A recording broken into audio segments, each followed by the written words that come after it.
Hello friends, कैसे हैं आप। स्वागत है आपका मेरे YouTube channel Waseem wealth creation में। मैं हूं आपका होस्ट एंड दोस्त मोहम्मद वसीम अकरम। दोस्तों, आज मैं फिर से आप लोगों के सामने हाजिर हुआ हूं एक नया वीडियो लेकर के। और आज के इस वीडियो में हम एक केमिकल सेक्टर से जुड़े हुए शेयर के बारे में जानने वाले हैं। उससे पहले आप लोगों से रिक्वेस्ट है कि अगर हमारे चैनल पर नए हैं तो प्लीज हमारे चैनल को सब्सक्राइब कर दें, बेल आइकन को हिट करना भी ना भूलें ताकि हमारे सारे नोटिफिकेशन आपको टाइम से मिलता रहे। दोस्तों, केमिकल सेक्टर जो है बहुत तेजी से ग्रो कर रहा है और भारत में जो है केमिकल सेक्टर का जो है काफी अच्छा एक जो है आने वाले समय में जो है केमिकल सेक्टर बेहतरीन तरीके से ग्रो कर सकता है। चूंकि हमारे भारत सरकार का भी जो है बहुत ज्यादा, अब आप देख रहे होंगे कि चाइना प्लस वन की स्टोरी हम लोग को सुनने को मिलती है।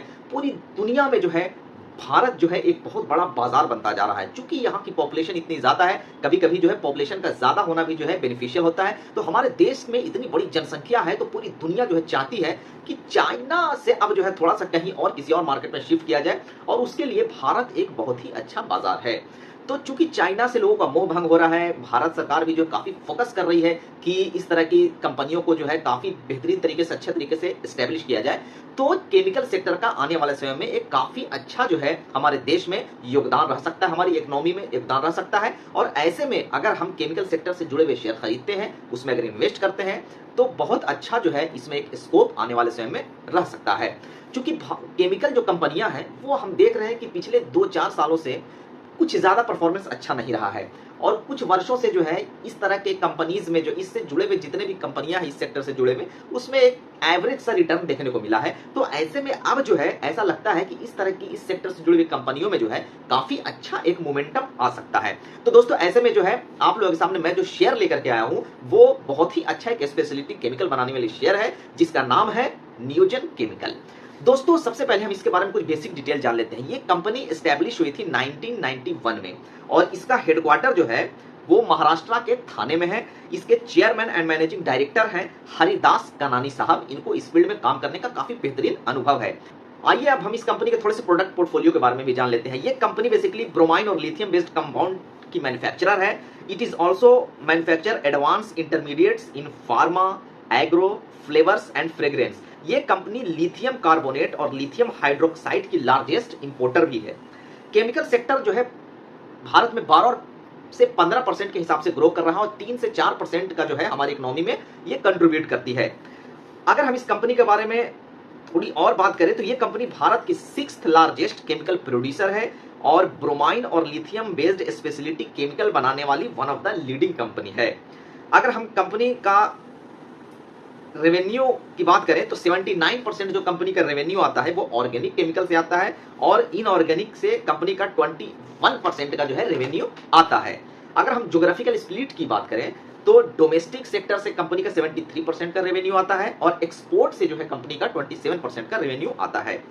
कंपनी के 29 प्लस कंट्रीज में बिजनेस है, वहां अपने प्रोडक्ट को एक्सपोर्ट करती है, जिनमें अगर हम मेनली बात करें तो USA, Europe, Japan, China, Korea और मिडिल ईस्ट जैसी कंट्रीज शामिल है। अगर हम इंडस्ट्री स्प्लिट की अगर हम बात करें तो फार्मा सेक्टर से 50% का कंपनी का रेवेन्यू आता है, एग्रो सेक्टर से 25% का, इंजीनियरिंग से कंपनी का 15% का रेवेन्यू आता है, और अदर्स से 10% का कंपनी रेवेन्यू जनरेट करती है। कंपनी की कई मैन्युफैक्चरिंग फैसिलिटीज भी हैं। इनमें 4 मैन्युफैक्चरिंग फैसिलिटीज जो है आपको महापे में, वडोदरा में, दहेज में और हैदराबाद में स्थित है। कंपनी काफी एग्रेसिवली जो है वो कैपेक्स भी कर रही है। अभी हाल ही में कंपनी ने जो है धारा फाइन केमिकल इंडस्ट्रीज के साथ ज्वाइंट वेंचर किया है, और इस पार्टनरशिप में नियोजन का 90% का कैपिटल कंट्रीब्यूशन रहेगा। कंपनी जो है बहुत अच्छे तरीके से कैपेक्स कर रही है, एक्विजिशंस भी लगातार कर रही है। अभी हाल में एक लैंड भी कंपनी ने खरीदा है, और हाँ, अभी इसका रिजल्ट आया था, रिजल्ट भी कंपनी के काफी अच्छे रहे। कंपनी का रेवेन्यू भी ग्रो किया है, प्रॉफिट भी कंपनी का बढ़ा है, प्रॉफिट मार्जिन में भी ग्रोथ देखने को मिला है। तो कुल मिलाकर के कंपनी जो है ठीक तरीके से ग्रो कर रही है, और इसका जो कारोबार है वो भी काफी बेहतर है, और अच्छे जो है मैक्सिमम कंट्रीज को, अच्छे बड़े कंट्रीज को ये कैटर करती है, वहां अपने प्रोडक्ट को जो है एक्सपोर्ट करती है। आइए अब इसके थोड़े से फाइनेंशियल्स को भी देख लेते हैं। अगर हम कंपनी के 52 वीक लो की बात करें तो 1176 रुपए का बनाया था, हाई कंपनी ने 1859 रुपए का बनाया, और करेंटली 1610 रुपए पे कंपनी का शेयर ट्रेड कर रहा है। मार्केट कैप की अगर हम बात करें तो 4247 करोड़ का कंपनी का मार्केट कैप है। अभी छोटी कंपनी है। इस सेक्टर के अगर पी की बात करें तो वो 66 है, स्टॉक का पी 113 है। तो सेक्टर पी के मुकाबले अगर हम देखें तो थोड़े से हायर वैल्यूएशन जो है कंपनी का के शेयर का नजर आ रहा है। बुक वैल्यू अगर हम बात करें तो 288 है, बुक वैल्यू के हिसाब से भी अगर देखें तो कंपनी ओवर वैल्यूड नजर आती है। फेस वैल्यू कंपनी का 10 है, तो इन फ्यूचर जो है कंपनी जो है स्प्लिट करेगी, बोनस देगी, तो उसका भी बेनिफिट जो है कंपनी के शेयर होल्डर्स को देखने को मिलेगा। डिविडेंड यील्ड थोड़े बहुत कंपनीज जो है डिविडेंड अभी प्रोवाइड करती है, कंपनी का डिविडेंड यील्ड 0.13% का है। आइए अब इसका थोड़े से रेवेन्यू और प्रॉफिट की भी बात कर लेते हैं। अगर हम कंपनी के रेवेन्यू को देखें तो कंपनी का रेवेन्यू बहुत अच्छे तरीके से ग्रो कर रहा है, कंपनी का प्रॉफिट्स भी ग्रो कर रहे हैं। आइए पहले रेवेन्यू की बात करते हैं। अगर हम 2020 में देखें तो कंपनी ने 306 करोड़ का रेवेन्यू जनरेट किया, 2021 में 336 करोड़ का रेवेन्यू जनरेट किया, 2022 में 487 करोड़ का, 2023 में 686 करोड़ और 2024 में 690 करोड़ का कंपनी ने रेवेन्यू जनरेट किया। अब हम इसके प्रॉफिट को अगर हम देखें तो 2020 में 28 करोड़ का प्रॉफिट था, जो बढ़कर 2021 में 31 करोड़, 2022 में 44 करोड़, 2023 में 49 करोड़ और रिसेंटली 2024 में 35 करोड़ का कंपनी ने प्रॉफिट डिलीवर किया है।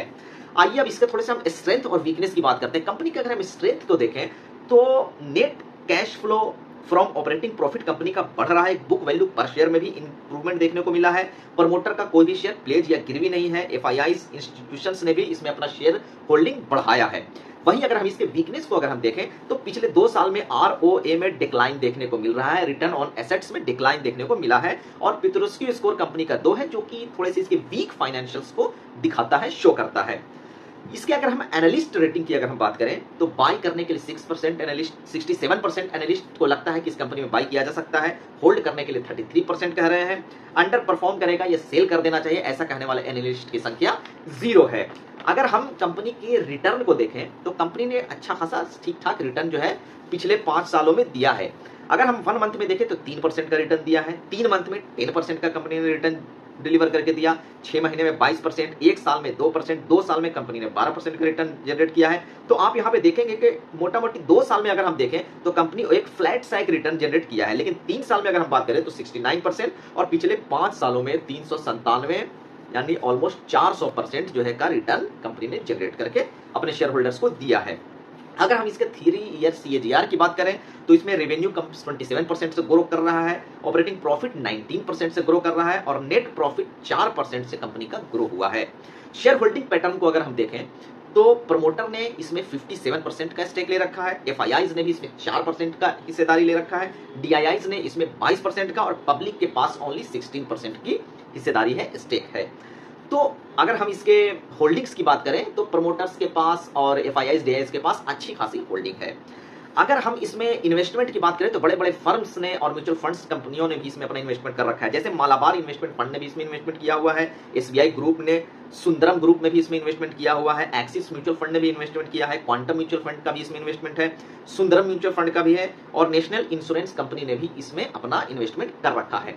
तो दोस्तों अगर हम न्यूजन केमिकल के बारे में ओवरऑल बात करें तो एक स्पेशलिटी केमिकल बनाने वाली और मेनली ब्रोमाइन बनाने वाली और लिथियम के सेगमेंट में काम करने वाली one of the leading company है, बहुत ही अच्छी कंपनी है और बहुत अच्छे तरीके से ये कैपेक्स कर रही है, एक्विजिशंस कर रही है, जॉइंट वेंचर्स कर रही है कंपनियों के साथ, लैंड का भी एक्विजिशन किया है अभी हाल ही में और कंपनी का जो रेवेन्यू है उसमें भी ग्रोथ देखने को मिल रहा है, प्रॉफिट्स भी कंपनी का बढ़ रहा है, ठीक ठाक तरीके से ग्रो कर रहा है।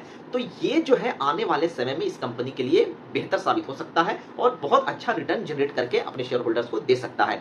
थोड़ा सा इसमें रिस्क भी है, रिस्क ये है कि कंपनी ने पिछले कुछ समय से इसके फाइनेंशियल्स थोड़े से वीक नजर आते हैं, पितृस्की स्कोर भी कंपनी का 2 है जो इसके वीक फाइनेंशियल्स को शो करता है, प्लस जो है रिटर्न ऑन एसेट्स भी कंपनी का जो है उतना जो है अप टू मार्क नहीं है। तो ये सब थोड़े से कंसर्न है, लेकिन ऐसा भी नहीं है कि ये कंपनी जो में इन्वेस्टमेंट नहीं आ सकता है। ये कंपनी बहुत अच्छे तरीके से ग्रो कर रही है, आने वाले समय में आपके वेल्थ को कई गुना कर सकने की कैपेसिटी रखती है। बाकी इस पे जो है बड़े बड़े म्यूचुअल फंड्स ने भी और बड़े बड़े इंस्टीट्यूशंस ने भी अपना इसमें दांव खेला हुआ है। कंपनी अभी छोटी है, इन्वेस्टमेंट किया जा सकता है, आने वाले वर्षों में ऐसा लगता है, मुझे खासकर ऐसा लगता है कि इसमें बहुत अच्छे रिटर्न बन सकते हैं। केमिकल सेक्टर काफी अच्छा सेक्टर है, भारत सरकार का फोकस भी है इस सेक्टर पे और चाइना प्लस वन की स्टोरी जो है इसका भी इस सेक्टर को और इस शेयर को जो है, इस कंपनी को जो है काफी बेनिफिट मिल सकता है। तो दोस्तों मेरा नजरिया इसको लेकर के अच्छा है, बुलिश है, बहुत अच्छा रिटर्न जनरेट करके दे सकती है। बाकी ये मेरा खुद का अपना इंडिविजुअल राय है, अपनी समझ है जो आप लोगों के सामने शेयर कर रहा हूं वीडियो के माध्यम से। बाय या सेल की कोई रिकमेंडेशन नहीं है। अगर इसमें अपना आप खरीदारी करना चाहते हैं तो प्लीज अपना खुद का एनालिसिस, खुद का रिसर्च करें और बेटर होगा कि आप अपने फाइनेंशियल एडवाइजर की राय भी लें। अभी तक अगर वीडियो को लाइक नहीं किया है तो प्लीज आपसे रिक्वेस्ट है कि वीडियो को लाइक कर दें। आपके लाइक करने से जो है हमारे वीडियो को काफी रीच मिलता है, यूट्यूब इसको बहुत सारे लोगों तक जो है इस इन्फॉर्मेशन को शेयर करेगा। तो दोस्तों आज के लिए हमारे इस वीडियो में बस इतना ही। और हाँ, अगर आप लोगों ने अकाउंट नहीं खुलवाया हुआ है अभी तक, तो आप लोगों से रिक्वेस्ट है कि आप अपस्टॉक का मैंने लिंक डिस्क्रिप्शन में दे रखा है, वहां जाकर के आप अपना डीमेट अकाउंट खुलवाएं और आप म्यूचुअल फंड्स और शेयर्स मार्केट में इन्वेस्टमेंट जरूर करें, क्योंकि इन्वेस्टमेंट ही एक ऐसा टूल्स है, एक ऐसा जरिया है जो आपके पैसे को, आपके बचाए हुए सेविंग्स को कई गुना कर सकने की कैपेसिटी रखती है। बाकी दोस्तों, आप हमारे वीडियो को अगर सब्सक्राइब नहीं किया, हमारे चैनल को सब्सक्राइब नहीं किया है, तो हमारे चैनल को सब्सक्राइब कर लें, हमारे चैनल से जुड़ जाएं, क्योंकि मैं इस तरह के इंटरेस्टिंग वीडियोस बनाता रहता हूं। आज के लिए इस वीडियो में बस इतना ही, मिलते हैं नेक्स्ट वीडियो में, तब तक के लिए थैंक यू सो मच। जय हिंद, जय भारत।